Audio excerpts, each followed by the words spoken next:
Good evening, good afternoon, good morning, or whenever you happen to be listening to this. Welcome to the Film Realist Podcast, the film and TV podcast from a complete nobody. That is hopefully for somebody. Fortunately, today it is not just me. I am joined by Tom Bacon, the head Star Wars writer at Screenrant, but we're not here to talk about Star Wars. We are here to talk about, well, I guess the most local science fiction franchise for you. Oh, yes. We are talking about Doctor Who, the second of the 60th anniversary specials, titled, I kept wanting to call it Into the Blue Yonder, but I think Yep. I'm conflating one of the Futurama specials, which was called Into the Yonder, but it's just Wild Blue Yonder. So the Yes. second of those, this aired, well, I guess with time zones, it aired a day before the day of recording. So for me, it's on Disney Plus. Obviously, for Tom, it would be on BBC, and then I think it's worldwide. It's Disney Plus now. So Yes. So now it streams internationally on Disney Plus, but in the UK it's on iPlayer. yeah, that's like for me over here in Canada. We have stuff that was on CBC exclusively, but then wasn't on Canadian Netflix, even though it was picked up by Netflix for other Yeah. countries. So unlike a film review where there would be a non-spoiler and spoiler section, Tom and I are just going to get into it. It's a 1 hour Doctor Who special, so if you have not had a chance yet to watch it, things are going to be spoiled. So come back after you've seen it. Again, you have no excuse. It's available worldwide, and it's beneficial to me being Eastern Standard Zone. I think it comes out at something like 2:30 in the afternoon. So I have loads of time to watch it. So I'm very much looking forward to that. Let's not waste any more time. We're talking about Wild Blue Yonder. Now, Tom, I know following you on Twitter, you are a pretty vocal Doctor Who fan. And Oh, so I'm yes. very curious what you thought about Wild Blue Yonder. So why don't you start us off? Well, just to give a bit of background, I may be head of Star Wars, but Doctor Who is my first love in science fiction terms, always has been. For me, I think that's what's made this anniversary really special, because normally Doctor Who does this big anniversary splash where you get multi-Doctor adventures, like the Day of the Doctor last time. This time round, Russell T Davies has basically just decided, right, I'm gonna give a sales pitch of what Doctor Who is to everybody. So you had the Star Beast last week, and this week you have Wild Blue Yonder, which is let's go creepy. Let's show that Doctor Who can be scary. Let's do a really intense piece with lots of traditional corridors. That's a joke on Doctor Who fandom, really, because there was a time when Doctor Who could not afford anything other than corridors. And let's really focus in on our stars. Let's have fun with this. So for me, I just absolutely loved it. It was the kind of Doctor Who episode that I suspect I'll be watching a dozen times or more. Really is. Had a blast with it. The end bit in particular with Donna, for a minute, I really thought the Doctor had messed up. They Hmm. did the drama so well at that moment. You just sit there thinking, what? And my wife literally was sat there next to me and just went, no, no, no. But that's what you want in Doctor Who. You want moments of drama that just grip you, mirror that match with the characters, and just leave you thinking, what is the impact of this going to be? Phew, it worked out. I think that's a really good point that I've been struggling with. Now, I think I've made it pretty clear leading into Star Beast and then leading up to the 60th anniversary. So just some background as well. I really got into Doctor Who during the refresh starting in 0405 with Christopher Eccleston. And so Day of the Doctor really managing to, at least in my opinion, managing to have reverence for the classic, but also being about the Yeah, modern era and the resulting conflict with the Time War and having the I'm going to call it an interjection because he's been once, but with the War Doctor. yeah, And so that's tremendous. my only real frame of reference for a Doctor Who decade celebration. And I've really wanted to not view the shows as what they're not giving me. Yeah, And for Star Beast and for Wild Blue Yonder, I watched them twice because I think if I'd only done it once, I would be complaining about, well, it's not a multi-doctor story. And because leading into this with Russell T Davies announced that he was coming back, and Yeah. Disney Plus given them all the money. I mentioned this last week. The cinematic nature that you have now with the show is Yes. something that you talked about the corridors, and I there's something I want to bring up in just a second, but having that premium TV feeling without losing that small local TV aesthetic that Doctor Who has been one of the charms of the show. And so having what you could, I guess, consider to be a bottle episode, in that we there the opposition or antagonist of this is just David Tennant and Catherine Tate as well. Yep. And I had remembered Russell T saying something about it's going to be properly scary, and then watching Starbeast going, yeah, I guess like the meep is a little creepy once it gets angry, but what's he talking about? And then you watch this episode, oh, I get what he's talking about. This is the scary.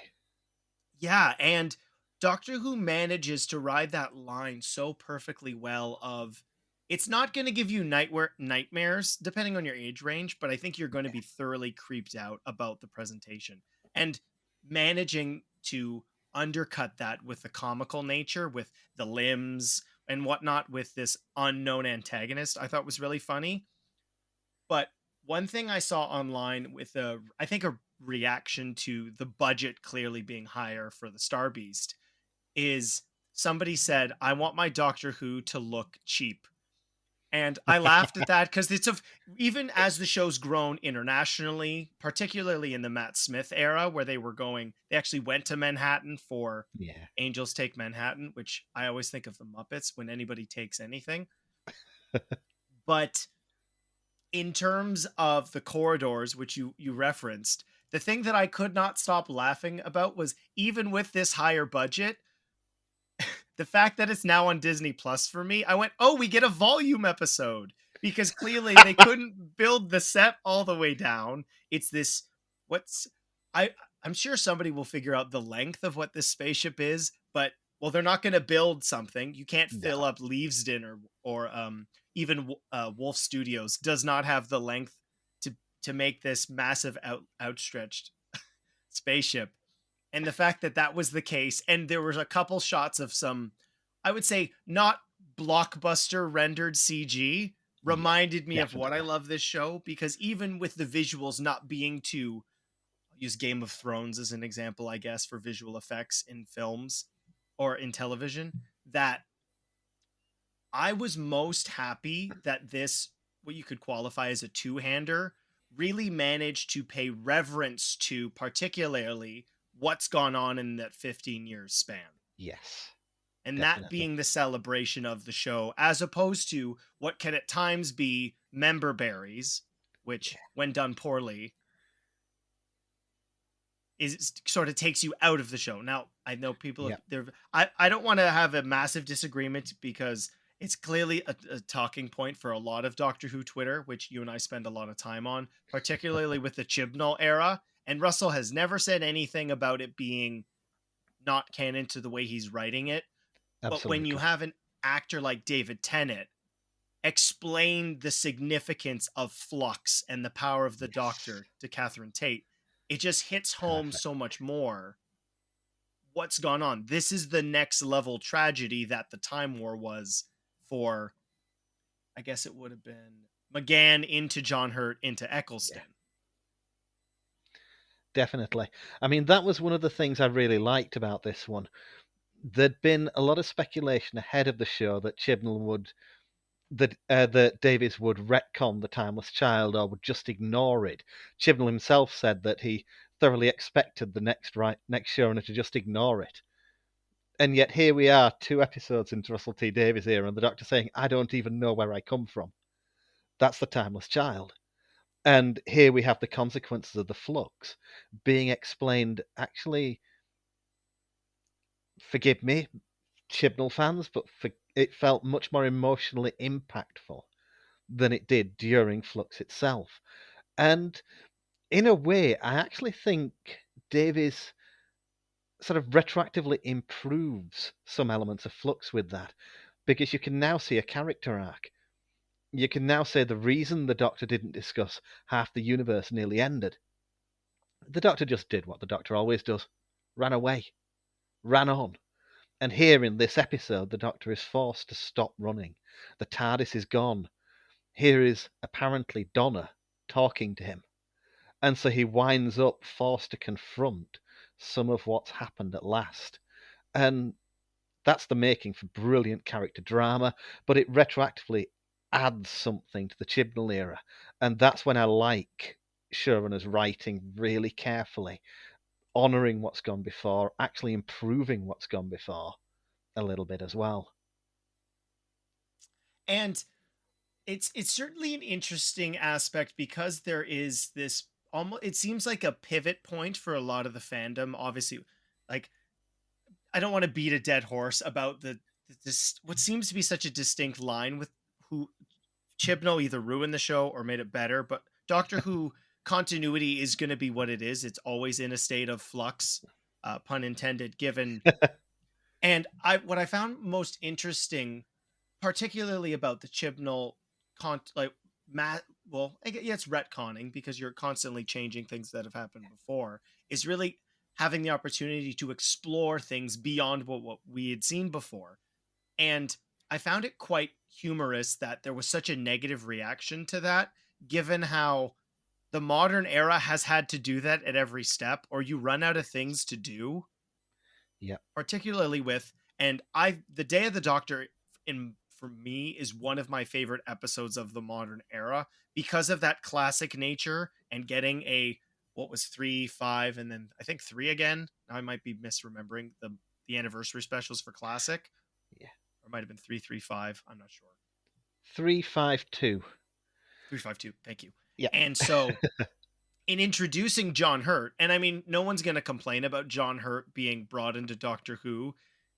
He's, in my opinion, he's tremendous. UK acting royalty. So you're adding that caliber of somebody to a television program. That's certainly a big deal.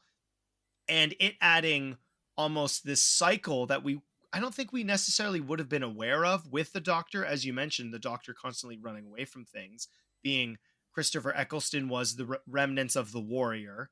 And it stated, I watched this more recently, so it was fresher in mind, but David Tennant being the one who was suffering from the choice, and then Yeah, Matt Smith being the one who forgot it in order to move on. yes. And with this, the way that streaming's working, particularly on my end of the world, it's incredibly frustrating because seasons 1 through 10 are currently on Prime Video, and then you can't get Oh, any of the no. Jodie Whittaker stuff on anything. Ugh. And then the Disney Plus era is starting with the specials, and then of course we're getting to Shuti Gatwa. But I'm so glad you brought that up because it feels like it is a repetition of this cycle again, where Yes. David Tennant was running away from it. And what is this particularly with, I think, teasing for what we're getting with the Toy Man in the Giggle, with a villain. Now I looked this up and I might be incorrect, but it's not. It's somebody from the William Hartnell era we It haven't is. seen again. Yep, absolutely. And to be honest, a lot of the footage doesn't even exist anymore. It's one Oh, of because it those was. stories. It was destroyed, wiped by the BBC, some of the episodes. So there's little clips that you'll see, Mhm. but very little of the Toymaker actually still exists. So when there's a clip in the trailer where, oh, and he is remembering me, that just feels like a wonderful meta comment of, Yeah, yeah, this is the villain the show forgot. yeah. That's really interesting. Well, and it's really tragic that that's the case. It reminds me of Yeah, things where Disney, ironically, who now is broadcasting it outside of the UK, yeah, using or reusing cell animation from their from their animated projects in the 70s, with things like Jungle Book, The Dalmatians, Sword of the Stone, reusing animation. And so I think the earliest being Jungle Book, cells for that movie don't exist anymore because they've been drawn over to make other films. ooh, that's Yeah. bad. Well, Xerox machine, that you can't draw 101 Dalmatians. So lots of No, photocopying was done, I guess. wow. And so with David Tennant now coming into contact with this character, the is it Toy Maker or Toy Toy Man? Maker. Toy Toy Maker. Maker in Giggle. I'm very curious what we are. I mean, I've put my cards on the table consistently. I'm a big fan of Sex Education, and Shuti Gatwa in that show is Yeah. absolutely brilliant. And you know what? I'm gonna ask anyways because it's. I don't know if I've seen your reaction to this on Twitter. What did you think of Shuti being replacing Matt in An Adventure in Space and Time? I didn't mind in the slightest, to be honest, because there's actually a quote from back when they did the original Adventure in Space and Time saying, "Yeah, and we can just replace this every anniversary with the latest Doctor or something." So it was literally what they'd always planned to do. And Oh, I can interesting. I didn't picture, know that. yeah, I can picture them doing it again in 10 years, and whoever the next Doctor is, they'll have their turn on there. It's, yeah, One, given how we've seen, it's, I don't know. I'm nervous on what we're going to be getting, and I had a conversation with a coworker about this recently, which is leading into Shuti's era, which we're getting the church on Ruby Road. Is that what it's yes, called? yeah, And the almost refresh without being one, because as we've talked about, the continuity and the canon has stayed the same. We're not starting. This isn't Doctor 1.0 again. I mean, it may be for some people if they're jumping into these specials first, but if David Tennant is the Doctor who was running from the Flux, and you could yes. argue, I guess maybe the writing staff was doing the same as well. Is that putting Shuti in a position similar to Matt Smith? Yes, that's a good point. I mean, for me, I'm really curious about where they're going here because I personally think they've designed this new companion, Ruby Sunday, as a parallel of the Timeless Child. Um, so you've got, we don't know much about her, but we know that, for example, she was left as a child at the doorstep of a church, just abandoned, and Ruby probably isn't even her real name. It'll just be the name she was given, probably because of the name of the road, you Mm-hmm. know. Um, so to me, it feels as though this companion is a parallel. You've got this idea of somebody who's been left, who's been abandoned, who doesn't know who she really is, who doesn't even know her real name. And it's the same kind of themes, really, as the Timeless Child. I really do feel as though rather than retconning it or ignoring it, Dave's has just gone, right, let's dive in. Let's Mm-hmm. absolutely dive into this. Let's double down. Let's have fun. Let's ask the question, Doctor Who, again. And I'm really intrigued to see what story he has to tell here. Well, and in giving, we've seen him say, Shuti has said, "What the hell is going on here?" Uh, I think that's it. And then, but the in watching his dialogueless scene in An Adventure in Space and Time, and in Yeah. particular, one thing I love that the modern era has done with David Bradley playing William Hartnell was Mm. allowing him to play the first Doctor within Doctor Who.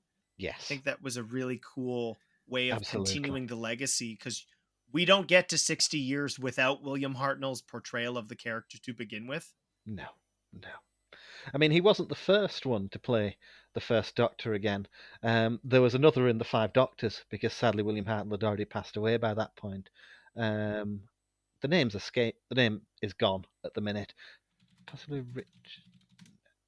Richard Herndl. Was it says William Hartnell, but let's see, did somebody else do it? Possibly Richard Herndl. Yeah, it says Richard Herndl.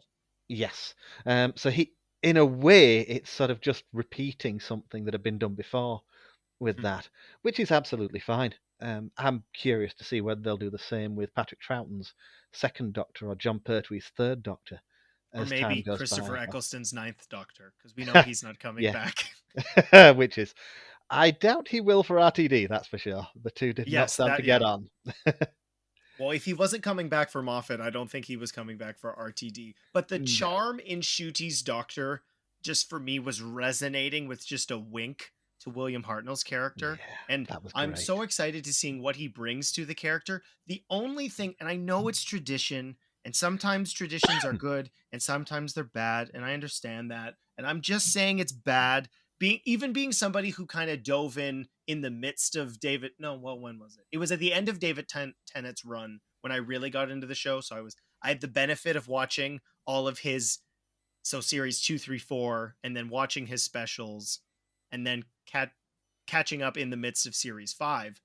Is that we've had these, all of the modern Doctors, of course, outside of Christopher Eccleston, have done their 3 seasons. I mean, they're Yeah, called series, and then their specials. I think at this point for Doctor Who, in my opinion, is we need somebody to be around for longer. yeah. I'd agree. I'd agree. We And need the Tom Baker type exactly Doctor. that, and it's ironic. I have my scarf. I didn't put it on because I'd be melting up here. I wore it for last episode, but I do have my sonic screwdriver though. It's here. Oh, Um, perfect. and here's something I'm incredibly jealous of for you. Shipping these here, not fun. Because we don't get. I've ordered the 14th and 13th, and I'm not gonna tell my wife what the shipping cost on those was. But I completely understand. I think what's most interesting to me is how because I not talking about money, but it's clearly affected the show. I'm very fortunate. I watch them on my 4K TV up here in my attic / man cave, and just seeing the quality on screen has been so refreshing for Yeah, this property that for so long has felt stuck in, like it's been in HD for a while, but it's probably been in 720 versus 1080 yeah, depending on how it's been used over there. And the spectacle of, let's getting back into Wild Blue Yonder, I really appreciated all of the character moments being what I think is going to make the episode much more rewatchable. But yes. then getting a chase scene of a giant Catherine Tate and David Tennant being Oh, loved it. horrifying but funny at the same time. And when Doctor Who manages to ride that line, that's when it's at its best. Absolutely. Yeah, that was an unforgettable scene. And as you say, utterly bizarre.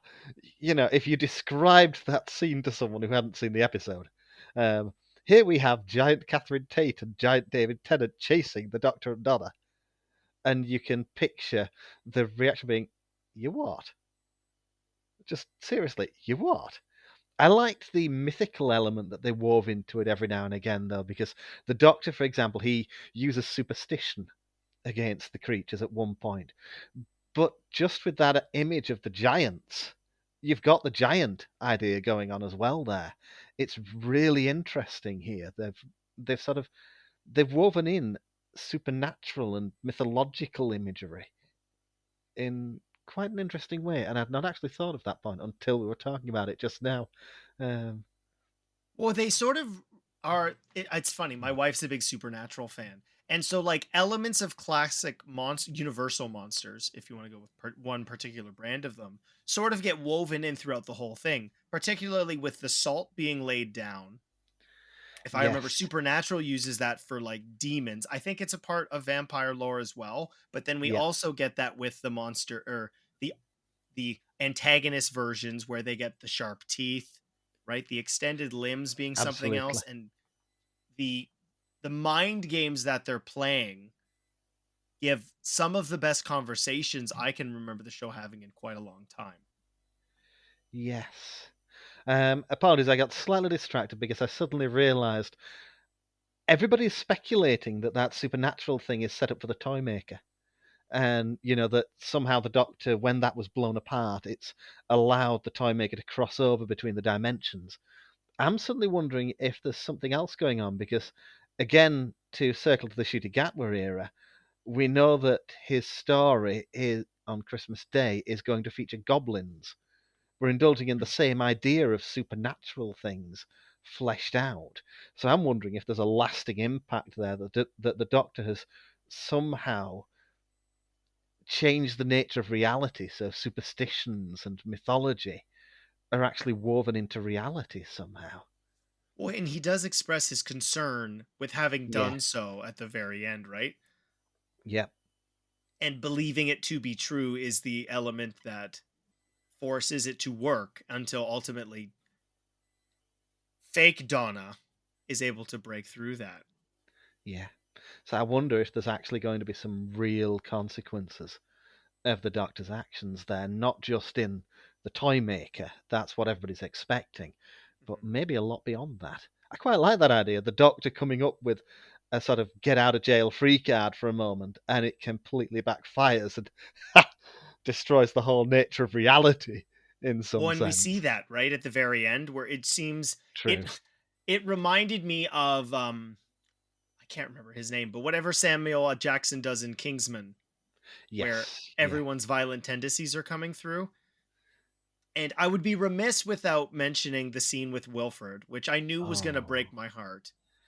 And it yeah. did. And given his return, well, so here's something I brought up last week. I think I did. I don't know. It's been a very long week. Apologize, Tom. Is that I found the scene where Donna gets her memories back to be significantly reminiscent of the end of Time Part 2. Yes, definitely. And so Definitely. given like that aspect of both of the relationships, I was really glad we got to have some closure with Wilfred because the last time we saw him, Yeah. it was this moment of goodbye Yeah. and having this celebration that Donna is back and then of course being completely interrupted by calamity. But you talked about the supernatural elements and the toy maker coming back. We've seen that toy store in both specials so far. True. That's true. So Yes. we're not really the thing that I'd be most curious about moving forward is where like when were they in time on Hmm. the spaceship relative because Yeah. again it's time and relative dimension in space. It's not always moving Yep. linearly, right? And what is Absolutely. the mavity of his reactions Hmm. to what are the consequences of the supernatural element? But Yes. one thing I was a little disappointed by, and there's only so much time, and them addressing the consequences of Flux and Power of Doctor, I much more appreciated. But this episode seems to be less focused on the return of Tennant's face. Yes. Definitely. I still don't know what the story is about that one. I've got plenty of theories, but Sure. realistically, I still aren't convinced there's enough evidence to support any of them or to explain any of them.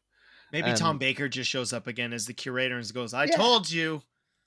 I'd love that. Oh, sadly, there were some photos on Twitter recently, and my heart just broke a little bit because he's looking so much older now, and yeah, I get the feeling that we may not see him on Doctor Who again, which, yeah, that just did something in my heart, really. Absolutely. Yeah, I it's the most depressing, particularly when you have these versions of them in your head. I had a really yeah, hard time with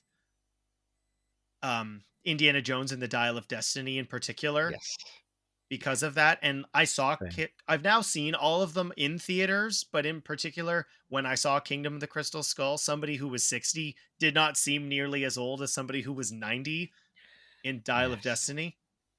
yeah, But I mean, if you're gonna go out on Doctor Who, I think Tom Baker's seen as the curator, who, to my knowledge, I don't read or listen to any of the audio dramas because there's too much stuff.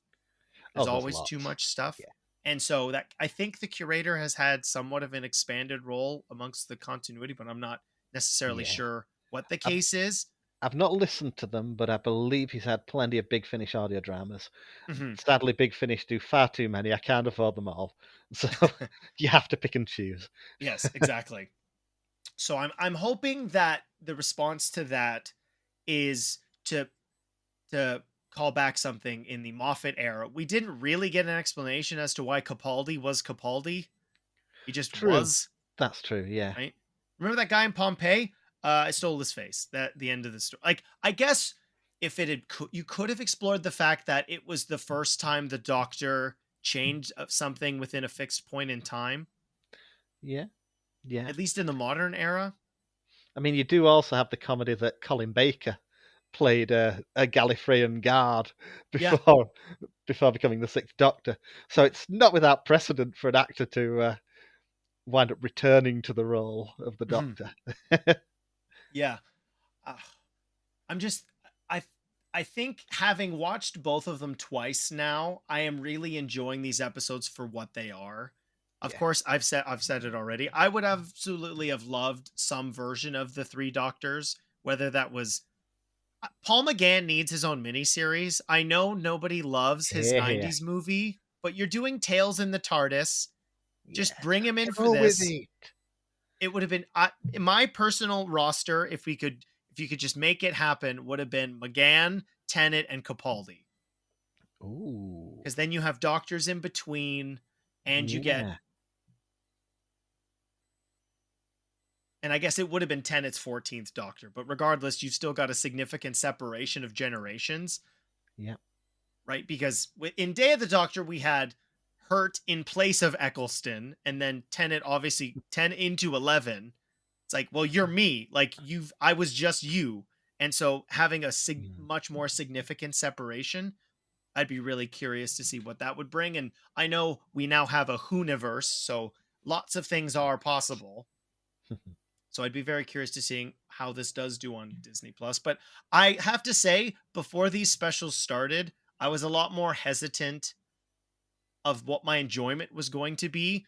Um, Listeners of the podcast would know I'm a very big Power Rangers fan, and the fact that I haven't actually said this yet on the record, but the once and always 30th special they did was just about one team, and I was really disappointed that that was the case. And then the 30th season didn't really do anything anniversary. It's not a I word, but it see. is now. And so I was Yeah. nervous that with these specials, it was going to be, remember series 4? It was so good. And then Yeah. that was pretty much going to be it. But as Yeah. you so pleasantly stated, I think this has managed to really capture, if you were to make a bullet list of what Doctor Who does in every successful episode, these specials have managed to capture that in two different Yes. distinct versions, with the Yeah. the unknown alien in the first one, right? The visitor from another planet, having it be Earth based. Yep. The conflict between human forces and alien laser beams, Mm-hmm. mind Although control. the sonic screwdriver, even though I love its Deus Machina capabilities, force fields is too much. Yeah. Agreed. I can I Agreed. could do resonating concrete, but I can't do force. I get it, Disney. You have money now, and I know Russell's going to enjoy it. But for me, and then as you put it at the very beginning, having more thriller horror element that's completely character based, and Yeah. to some degree as well follows arguably the most famous episode of the modern era with Blank's use of the how the time works linearly, Yes. right? With the change from gravity to mavity, I thought was quite hysterical. And as somebody who enjoys quite a few science fiction properties, I've always preferred, I'm going to quote, the Back to the Future element of time travel, where if you go back and do change something, it affects the present. So Yeah. it's like that loop is Definitely. the result of those choices. So Definitely. the I th- mean, I think the Mavity joke, weirdly, is actually really important because it tells you time travel is dangerous. Mhm. It tells you the Doctor, the Master, the Daleks, any other time travelers you want to name, they can literally rewrite the present. And there's only really been one other story where I felt Doctor Who played on that. That was in the Tom Baker era. Um, the Pyramids. Oh, the one with the Asiran Sutek. Anyway, but nonetheless, there's a scene in one of the episodes where Tom Baker's Fourth Doctor takes Sarah Jane Smith forward in time to show her that the release of the Egyptian god Sutek will destroy her present if he doesn't prevent it. And that's brilliant. It reinforces the sense this actually matters. The Pyramids of Mars. That's it. The that is Pyramids of exactly Mars. what it's called. Yep. Yes, you are correct. Um, but this is a funnier way of doing the same thing, of telling people, hey, if they go back in time, anything can happen. Anything can change. Hold on to history books. They don't matter anymore. We can Mhm. change things. We can rewrite history. We can change gravity to mavity. We can have a blast. Um, so yeah, I think weirdly, yeah, it was a great running joke that added a bit of humour to quite a tense episode. But there's a really serious point underneath it that I hope they hold on to. It'll be very curious given how we know. I mean, the one thing that I think I would be critical of in terms of what we're getting in these specials is two are Earth based in the modern day, Yeah, which I understand where you're if you're going to spend your money where you're going to spend it. Neil Patrick Harris coming to Doctor Who, also big deal. I know he was in It's a yeah, Sin. Yeah, it was It's yeah, a Sin, also written by RTD. So I'm very curious. You brought up that supernatural thing, and now I'm so curious on how, if that's even explored at yeah. all, I because of the hope so. dimensional thing. Yeah. In terms of the Earthbound side, there's a reason for it.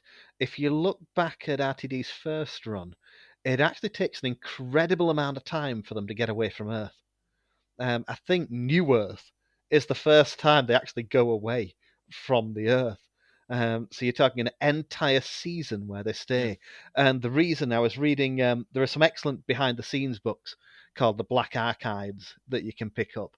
And I've got the one on Rose, and they've tracked down an interview with RTD in which he said that he felt you needed to ground your stories and your characters to begin with because you needed them to be felt to be cared about. If you have a distant world where there's no frame of reference or point of contact, why should people care? What you need is for people to actually connect. And so to him, it's really important to start on the earth and then use that as a springboard gradually. So I think he's repeating himself really there. He's gone back to basics and gone, right, now I want people to connect to this character. The first thing I have to do is set him in the familiar, in, to use the Marvel term, the world outside your window. And once we've got that done, we can get a bit more spectacular. I think it's, ironically for Doctor Who, history repeating itself. Well, probably. I mean, we know from set photos and released images that we've seen Shooty and I was going to say it wrong. I want to say it's Millie Gibson. Millie Gibson, where we've seen them in what looks like, I think it's like, there's a bouffant of some sort. What was the era? Yeah, Where I it's forget. like 1800s, maybe 17, and then we've also seen some 60s attire with Shooty rocking an Yeah, incredible pinstripe that suit looked and awesome. afro. And I know they're in the midst of shooting. I mean, I'm going to keep calling them the series numbers until Yeah. somebody forces me to. RTD, you're going to have to make me. And I'm not doing it right now because I don't want to. So 15's already shooting. As I said already, I would love nothing more than have a doctor around for 5 series and Yeah, maybe some specials, really getting to dig into a doctor, particularly at this point, as we'd mentioned, where it is a fresh start post the yes. biggest return and nostalgia trip of this whole 60th anniversary is Catherine Tate and David Tennant. Yeah, And moving definitely. forward, it is as if the show has started anew. Yeah. That's until we see characters from potentially the RTD or Moffat eras. Now, We already know we will next episode. that's true. Kate. That is true. Yep, Kate Kate Lethbridge Stewart. that's true. I want to see. I mean, I would never actually want to see this now that I've said this, but Clara's still out there in a burger shop Oh, TARDIS, I guess. Not that I think that's happening anytime soon, but they're still out there. Um, One thing I'm most looking forward to is I think Russell T Davies always knew when to write off a companion. So I'd be yeah. very curious to see if this is a 2 series run for Millie Gibson. Oh gosh, I've now got the mental image of RTD actually saying, and we filmed this companion's last episode when you haven't even seen her first. It's I can entirely so picture him doing it. well, Doctor Who Unleashed comes out every week now because, as with the RTD era, we Yeah. get just as much behind the scenes as we did before. Which, if you do have BBC iPlayer or a VPN, uh, I would recommend watching them, particularly for the construction of the new TARDIS, which I absolutely loved. It's gorgeous. It's so pretty, and being Mhm. somebody who has 3 of the 5 and the other 2 on their way sonic screwdrivers, the fact that the new one looks like Matt Smith's and David Tennant's had a baby, Nice I think it's description. great. I I mean, like it's the that. same thing, right? Yeah, I like that. Got the it's got the prongs and whatever and whatnot. So I'm very much looking forward to that. So Tom, thank you so much for being on the show to discuss Doctor Who. My pleasure. Absolutely my pleasure anytime. Fantastic. And so next week will be the release of The Giggle, December 9th. And so that's what I will be covering on the show. As we get into the holiday season, I'm not necessarily sure what's going to be covered. I know that I will be seeing, well, I mean, Tom can see it, but I will be seeing The Boy and the Blue Heron. Brilliant. And fortunately, I have secured a ticket to the Toronto premiere of Rebel Moon, A Child of Fire. So you can look forward to that in the upcoming weeks. And then after that, I guess it would be Aquaman. So there's a lot of things to cover. So I'm covering a wide variety of stuff. And I would be remiss without acknowledging some responses to the questions on Spotify. Luckily, so we had last week's episode. And Tom, I know you had a list on Twitter, so I did see this, but the question for the Star Beast review was, who was your favorite Doctor? Scotty Cameron responded with David Tennant. It's a very popular answer, not really shocking. For me, it's the same, Scotty Cameron, although I have a special place for Paul McGann. And then the littlest _9, I know who that is, but clearly you have a username, so that's fine, said Matt Smith with 3 exclamation points. And I did receive a text. Brandon's favorite is Peter Capaldi. Okay. All right, so we got 3 different answers from that. 3 from the modern era. Well, if you could pick one, Tom, who would it be? John Pertwee. He was the one I loved when I was a kid because he got to have all the vehicles and the hover cars and the flying car that they actually made, this souped up car that he then gave away to because a kid was ill. He literally had this Who-mobile built and then gave it away. So John I did Pertwee. see that covered recently. Was it on Talking Doctor Who? I believe there was this. I think so. David Tennant narrated a special talking about the tech, and they talked about it. They showed John Pertwee driving it onto a talk show, so that was really cool. Yes, he actually got a little tired of the vehicle because it was actually okay to drive down the road. It had a license and everything. So, but apparently he got tired of the accidents he was causing as people saw this flying saucer-like car driving down the road past them. I can imagine, especially in where. Oh no, I can't remember. Where does Doctor Who shoot? It shoots in. I don't Cardiff, know where it right? shot back in the 70s, though. Oh. Back in the 70s, you're probably talking London, I'd imagine. Oh, okay. So there you go. And then on the Hunger Games and the Ballad of Songbirds and Snakes, the question was, what is your favorite YA franchise? Amanda wrote in, I would say Harry Potter's my favorite, although there are arguments for both sides whether it's YA or not. I think it kind of fits in with there. So thank you for those answers on the most recent episodes. I don't know what my question is going to be for this episode. I'm not sure. So if you're listening on Spotify, the questions are posted there. As always, I'm just seeing more pictures for the giggle, and I don't want to see those right now. Yeah. There's spoilers in them, so definitely avoid them. I will avoid. That's one of the only aspects is I don't have time to watch the show at 2:30 in the afternoon. So I'm like, okay, social media, you take a nap. I will watch this later. Again, Tom, thank you so much for coming on to talk about Doctor Who. I'm really enjoying these specials, and I'm very curious to seeing what the conclusion brings. We'll find out in less than a week. So if you are keeping up with Doctor Who, you can watch it on BBC in the UK and Disney Plus everywhere. Not an ad, but some people may not know. I think this is a really great jumping off point, and I've been recommending to my friends who have never seen the show that the first Christmas special with Ncuti Gatwa might be a place to start as well if you don't want to if you don't want to have to not know about what everything is referencing in these specials. So that will do it for the Film Realist podcast. I'm Kyle Naranya. I hope you enjoyed being a film realist, and I hope to see you on